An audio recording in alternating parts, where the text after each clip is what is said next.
Hello friends, आपका स्वागत है आपके अपने चैनल स्पेशल एजुकेटर भारत में। सो फ्रेंड्स, आज हम ये सीरीज़ स्टार्ट कर रहे हैं जो कि क्लास नंबर 1 है। ये मोस्ट इम्पोर्टेंट क्वेश्चंस की होने वाली सीरीज़ है। इसमें सीडीपी के इम्पोर्टेंट मोस्ट क्वेश्चन कराए जाएंगे जो कि हिंदी में होंगे, पेडोलॉजी से रिलेटिव। आज मैं इसमें टोटल आपको 15 क्वेश्चंस कराऊंगा, टॉप 50 क्वेश्चन जो कि आपके कॉन्सेप्ट को क्लियर करेगा। साथ ही साथ ये कुछ ऐसे क्वेश्चंस हैं जो कि एक दूसरे से रिलेटिव होंगे। ठीक है, तो अभी तक आपने हमारे चैनल को सब्सक्राइब नहीं किया तो जल्द से जल्द सब्सक्राइब कर दीजिए और ज़्यादा से ज़्यादा लोगों पर शेयर कीजिए ताकि जिन पे ये वीडियो अभी तक नहीं पहुंची वो भी इसका लाभ उठा सके। और पसंद आए तो इस पर लाइक और शेयर कीजिए। तो हम स्टार्ट करते हैं ज़्यादा समय व्यक्त ना करते हुए। तो हमारा सबसे पहला क्वेश्चन कहता है कि शिक्षण और अधिक प्रभावी हो सकता है। जो शिक्षण क्या होता है, शिक्षक क्या होता है? शिक्षक को हम इंग्लिश में कहते हैं टीचर। ठीक है, जो शिक्षक है वो अधिक प्रभाविक हो सकता है। कैसे? कि जो टीचर क्या है और अच्छे से मतलब बच्चे को पढ़ा सकता है। किस रीजन से? वो आपको रीजन्स ढूंढना है, मतलब इसमें आपको पॉजिटिव पॉइंट ढूंढना है विद्यार्थी को। ठीक है, तो हम स्टार्ट करते हैं। देखिए, पहला ऑप्शन कहता है कि छात्र को स्वयं कार्य करने की स्वायत्तता व नियंत्रण दिया जाए। ठीक है, पॉजिटिव पॉइंट लग रहा है मुझे। सेकंड देते हैं, छात्र अधिगम शिक्षक द्वारा निर्देशित व नियंत्रण हो। ठीक है, ये भी देखिए, छात्र अधिगम और शिक्षक द्वारा निर्देशित व नियंत्रित हो, ये गलत, ये नेगेटिव पॉइंट है, तो ये पहले ही कट जाएगा। उसके बाद बात करते हैं हम सी की, जो कहता है शिक्षक तत्वों की व्याख्या करने में केंद्रीय भूमिका निभाते हैं। ठीक है, ये भी पॉजिटिव ही है। शिक्षक अधिगम को निर्देशित करते हैं, ये कट जाएगा। सो फ्रेंड्स, अभी हमारे निकले हैं 2 ए और बी। तो हम दोबारा क्वेश्चन पे डिपेंड करते हैं कि क्वेश्चन क्या कह रहे हैं। शिक्षक और अधिक प्रभाविक हो सकता है, तो मुझे इसका आंसर है ए। कि इसमें क्या है, इसमें हम छात्रों को स्वयं सीखने पे या नियंत्रण करने पे जोर दे रहे हैं। देखिए, जब भी कोई भी शिक्षा है ना, जब भी प्रभावित होती है जब हम बालक को उसकी स्थिति में डाल के, मतलब एक होता है कि उसको एग्जाम्पल हम ओरली रूप से दें और एक तरीका होता है कि हम उसको भाई प्रैक्टिकली रूप से उसे समझाएं कि हाँ भाई आप इसमें घुस जाओ, मतलब ये महसूस करो, उसके बाद आप बताओ कि आपको कैसा लगा। तो इस पर वो बात हो रही है। अब हम नेक्स्ट चलते हैं अगले क्वेश्चन पे।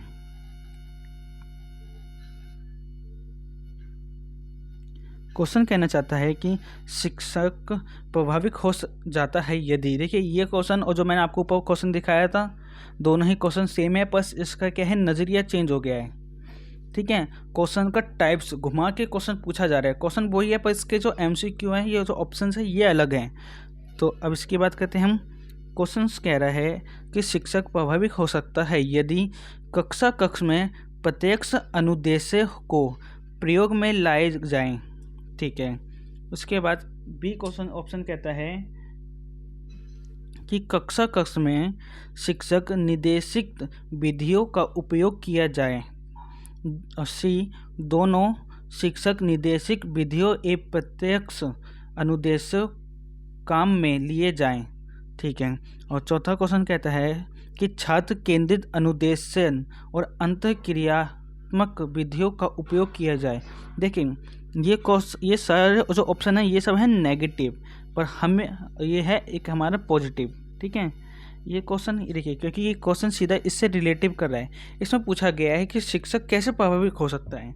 ऐसे इसमें बताया गया है कि जो शिक्षक है वह छात्र केंद्रित अनुदेशन और अंतःक्रियात्मक विधियों का उपयोग किया जाए, तभी उसे और अधिक प्रभावित हम बना सकते हैं। जैसे कि कोई व्यक्ति है, ठीक है, उसको हम भारी रूप से तो विकसित करें, लेकिन उसके आंतरिक क्रियाओं को भी जानकर उसके में भी हम उसका भी उपयोग कर पा रहे हैं ना। जैसे उसके आंतरिक जो लक्षण होते हैं, उसकी कमियों को जाना और उसको उससे निखार के बाहर लाना, उसी को हम कहते हैं शिक्षक प्रभावित हो और अधिक बनाना। ठीक है, कि शिक्षक क्या होता है, जो टीचर होता है वो बच्चों के अंदर जाके उनको झांकता है कि भाई किस टाइप का बच्चा है, इसमें क्या हुनर है, उसको पकड़ता है, उसे बाहर निकालता है। तो इसका ऑप्शन हो जाएगा आपका डी।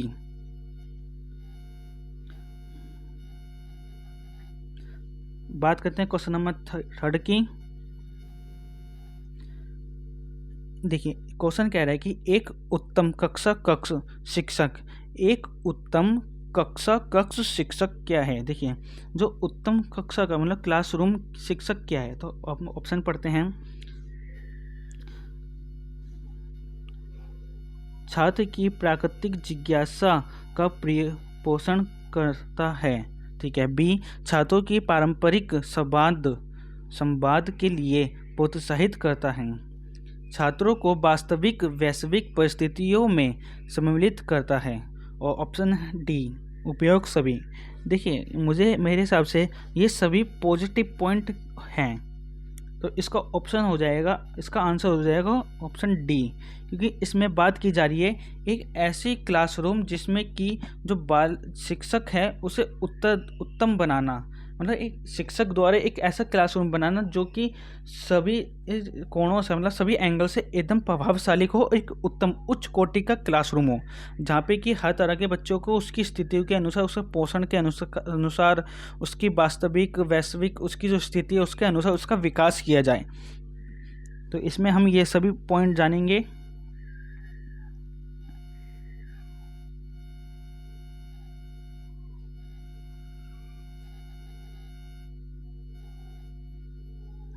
अब रहता है हमारा क्वेश्चन नंबर फोर्थ, जो कि संजनात्मक की विशेषता है। तो संजनात्मक क्या होता है, इसका मतलब होता है क्रिएटिविटी, मतलब रचना करना, ठीक है। कि इसकी विशेषता क्या होती है क्रिएटिविटी, मौलिकता बिल्कुल होती है, ठीक है, लचीलापन बिल्कुल होता है, प्रभावशीलता बिल्कुल होता है। इसका ऑप्शन है डी, आंसर हो जाएगा डी, क्योंकि बहुत आसान क्वेश्चन था ये। क्योंकि हम जब भी क्रिएटिविटी या सृजनात्मकता के ऊपर बात करते हैं तो उसमें हम लचीलापन भी होता है, उसमें हर तरह से जो होता है क्रिएटिविटी की जाती है, ठीक है। क्वेश्चन नंबर 5 पे चलते हैं। क्वेश्चन नंबर 5 क्या आना चाहता है कि सामान्यतः छात्रों में पठन पाठन के लिए निम्न विशिष्टताएं होती हैं। देखिए सामान्य छात्रों के लिए मतलब जो नॉर्मली जो स्टूडेंट्स होते हैं उनके पठन और पाठन के लिए जो निम्नलिखित विशेषताएं होती हैं वो क्या होती है उसको जानना है आपको। तो हम देखिए अगर आप इसको क्वेश्चन से भी पढ़ते हो ना तो आप इसे ऑप्शन से उड़ा सकते हो, कोई मुश्किल वाली बात नहीं है, आपको बताऊंगा किस तरह। देखिए पहला ऑप्शन क्या कह रहा है कि अधिगम में क्रियाशीलता, ठीक है, पॉजिटिव पॉइंट है। छात्रों में सीखने की योग्यता, पॉजिटिव पॉइंट है बिल्कुल। स्वयं क्रिया करके नवीन अनुभवों द्वारा ज्ञान का निर्माण करना, पॉजिटिव पॉइंट है। तो इसका ऑप्शन हो जाएगा डी, आंसर हो जाएगा इसका डी, क्योंकि इसमें क्या बताया जा रहा है कि जो बच्चों छात्र हैं उसका पठन पाठन की जो क्रिया होती है उसमें क्या विशेषता होती है। देखिए जब भी बच्चा कोई पठन पाठन करता है तो वो अधिगम करता है, क्रिया उसमें एक्टिविटी करता है, ठीक है, सीखता है, योग्यता देता है, ठीक है। उसमें क्या है बच्चा उसमें पार्टिसिपेट करता है ना, भाग लेता है, उसके बाद ही तो उसमें सीखेगा, ठीक है। और यदि बालक स्वयं से ही सीखता है तो और अच्छी बात है। एक बार ध्यान रखिएगा जब भी अगर बालक की बात आए, जब भी कोई क्वेश्चन आता है उस पर ध्यान रखिए, सबसे सेंटर में आपको रखना है विद्यार्थी।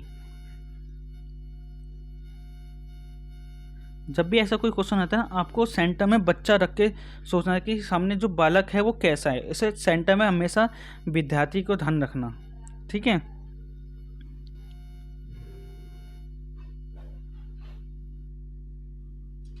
अब एक मनोवैज्ञानिक की बात करते हैं। एक क्वेश्चन कह रहा है कि मनोविज्ञान शिक्षा का आधारभूत विज्ञान है, ये किसने कहा है। देखिए मैंने भी इससे रिलेटिव वीडियो भी अपलोड कर रखी है यूट्यूब चैनल पे, नहीं आपने देखी तो आप जाके जल्द से जल्द उसे देख लीजिए। और साथ ही साथ आपको सभी मनोवैज्ञानिक से रिलेटिव अपलोड कर दी जाएगी जो रह गए हैं। तो हम इस क्वेश्चन पे पढ़ते हैं कि जो मनोविज्ञान शिक्षा का आधारभूत विज्ञान है ये किसने कहा था। ये कहा था स्किनर ने। जो स्किनर है उनका ही कहना था कि जो शिक्षा है ना, शिक्षा का जो आधारभूत है ना वो विज्ञान है, इन्होंने ऐसा कहा था, विज्ञान को महत्वपूर्ण भूमिका इन्होंने माना।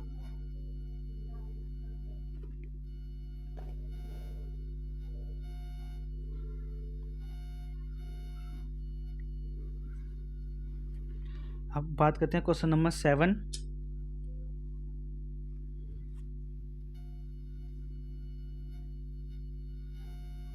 देखिए क्वेश्चन नंबर 7 कहता है कि हिंदी अक्षरों को बालक किस आयु में पहचानने लगता है। जो हिंदी अक्षर होते हैं ना उसको बालक किस आयु में पहचानने लग सकता है।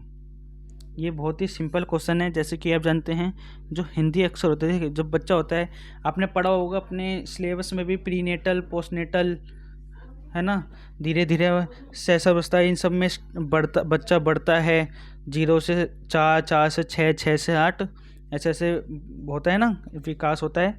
तो इसी में जब बच्चे की बात आती है, जब वो हिंदी भाषा का वो प्रॉपर सीख लेता है, तो उस अवस्था को हम, उस एज स्तर को कहते हैं हम 5 वर्ष की एज। इस एज में जो बच्चा होता है ना वो प्रॉपर जो हिंदी अक्षर होता है ना उसको समझ जाए, जैसे क, ख, म, ऐसे हम बोलते हैं ना, मामा, पापा, ऐसे वो समझने लग जाते हैं शब्दों को।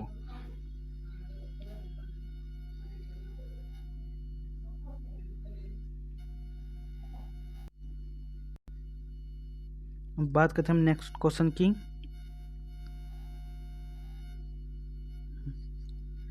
क्वेश्चन क्या है, क्वेश्चन नंबर 8, ये क्या है, एलेक्सिया क्या होता है। एलेक्सिया क्या होता है, देखिए, हाँ, एक हमारे चैनल पे वीडियो अपलोड है इससे रिलेटिव, जिसमें कि आपको जितने भी डिसेबिलिटी हैं ये बताई गई कि लिखने से संबंधित कौन सी डिसेबिलिटी होती है, गणित से संबंधित कौन सी डिसेबिलिटी होती है, इन सभी को आप जानने की, क्योंकि ये जो क्वेश्चन है ना ये हमेशा एक नंबर में पक्का आता है, 100% आता है इससे रिलेटिव एक क्वेश्चन। तो अगर आपने नहीं जानते तो आप हमारे वीडियो पर जाके, ये 5-10 मिनट के करीब की वीडियो है, आप उसको ज़रूर देख लें, क्योंकि यहाँ से आपका 1 नंबर पक्के होते हैं। ठीक है, ये पेपर में क्या होता है, एक नंबर से बच्चा बालक रह जाता है। देखिए एलेक्सी क्या होता है, ये एलेक्सी जो होते हैं ना, ये पढ़ने की अक्षमता होती है, जिसमें बालक पढ़ने में, मतलब पढ़ने में सक्षम नहीं हो पाता। जैसे कि एम लिखा होता है, एम को वो डब्ल्यू समझ लेता है। जैसे पानी लिखा होता है वो से मामा पढ़ता है, पढ़ने में सक्षम नहीं हो पाता वो।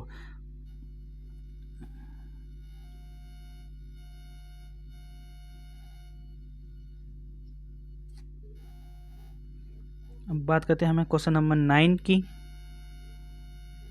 ये जो क्वेश्चन नंबर 9 है ये प्याजे से रिलेटिव है। तो क्वेश्चन नंबर 9 कहता है कि प्याजे की औपचारिक सक्रियात्मक अवस्था किस आयु अवधि तक मानी जाती हैं। देखिए प्याजे से रिलेटेड आपने पढ़ा ही होगा।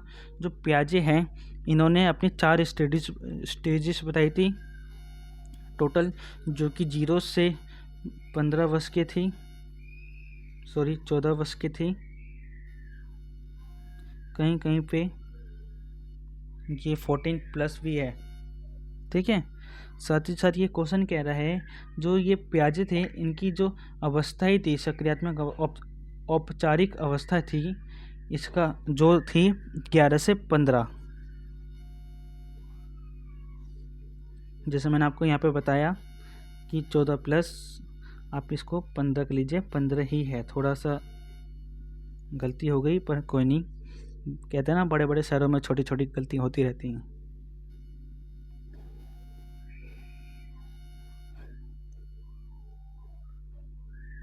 देखिए ये आपने अपने इस पर ज़रूर पढ़ा होगा CDP के उसमें, चिल्ड्रन डेवलपमेंट में, कि जो गर्भ में बालक को विकसित होने के कितने दिन होते हैं। देखिए इसमें दिन डिफाइन किया हुआ है कि आपको नॉर्मली ये क्वेश्चन आता होगा जिसका आंसर है 280। ये डे के ऊपर, अगर देखिए डे के ऊपर बात की जाए तो 280।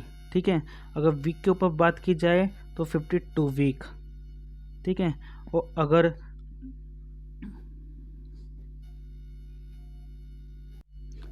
मंथ की बात की जाए तो हम कहते हैं 9 मंथ एंड 10 डेज। ये आप नोट कर सकते हैं कॉपी में, ये पूछा जा सकता है।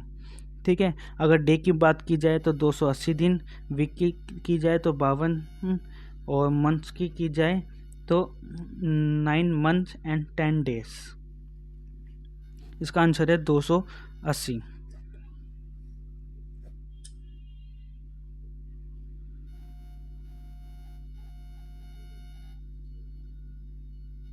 अब क्वेश्चन नंबर 11 की बात करते हैं हम।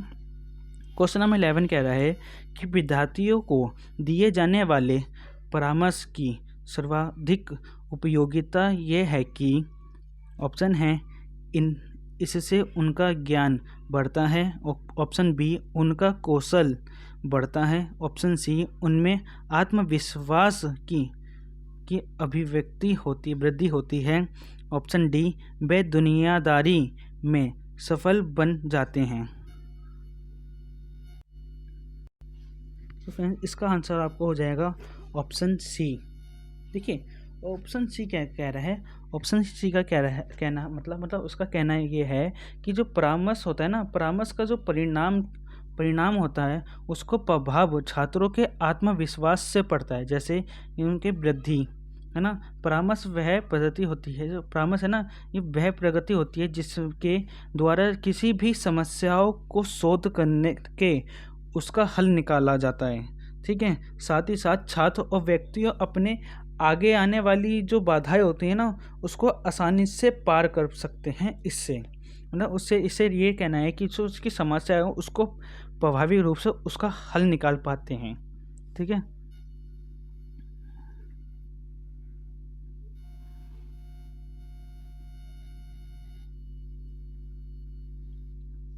क्वेश्चन नंबर 12 की बात करते हैं। क्वेश्चन नंबर 12 कह रहा है कि बहुग्रेड अध्यापन वह है जिसमें, देखिए जो ये बहुग्रेड क्या होता है, बहुग्रेड का मतलब आपको पता है? नहीं, तो मैं आपको बता देता हूँ। ये होता है कि एक ऐसा अध्यापक के द्वारा एक ही कक्षा में एक ही समय से एक से अधिक कक्षाओं के बच्चों को पढ़ाना बहुग्रेड अध्यापन कहलाता है। जैसे कि एक ही टीचर है, उससे एक ही क्लास में एक से अधिक बच्चों में पढ़ाना, उसको ही बहुग्रेड अध्यापन कहते हैं, ठीक है। तो आप इसका आंसर से आप समझ गए होंगे, इसका आंसर है डी।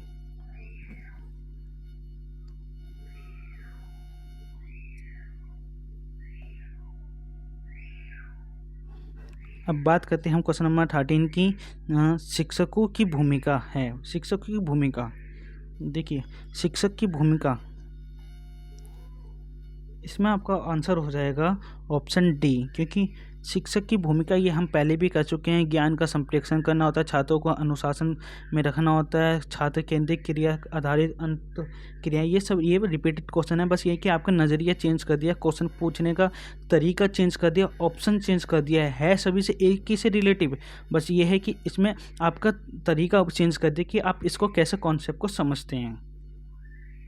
इसका हमारा क्वेश्चन हमारा जाता है 14।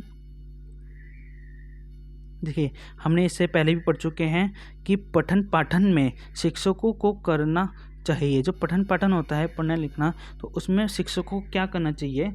अगर आप ऑप्शन पढ़े, आप इसको पॉज कीजिए और अपने आप सोचिए, और इसका आंसर आप मुझे हमारे कमेंट्स बॉक्स में कीजिए, और नहीं तो आपको नेक्स्ट वीडियो जब मैं दूंगा उसका आंसर आपको दे दिया जाएगा।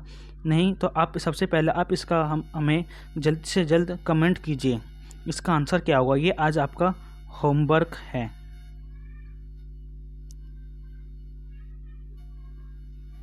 हम बात करते हैं अब क्वेश्चन नंबर 15 की, जो कि एक प्रतिभाशाली बालक की आप मदद कर सकते हैं। इसका आंसर आप देख ही चुके हैं, ये रहा ऑप्शन नंबर ए, जो कि कह रहा है कि प्रतिभाशाली बालक को एक विशेष प्रकार की शिक्षक पद्धति की आवश्यकता होती है ताकि उनमें समस्याओं को हल किया जा सके। सो फ्रेंड्स, आज हमारे ये टोटल टॉप 50 क्वेश्चन कंप्लीट होते हैं, और साथ ही साथ आपको एक होमवर्क दिया गया है जो कि क्वेश्चन नंबर 14 है। आपको इसे जल्द से जल्द कमेंट करके बताना है हमें इसका आंसर क्या है।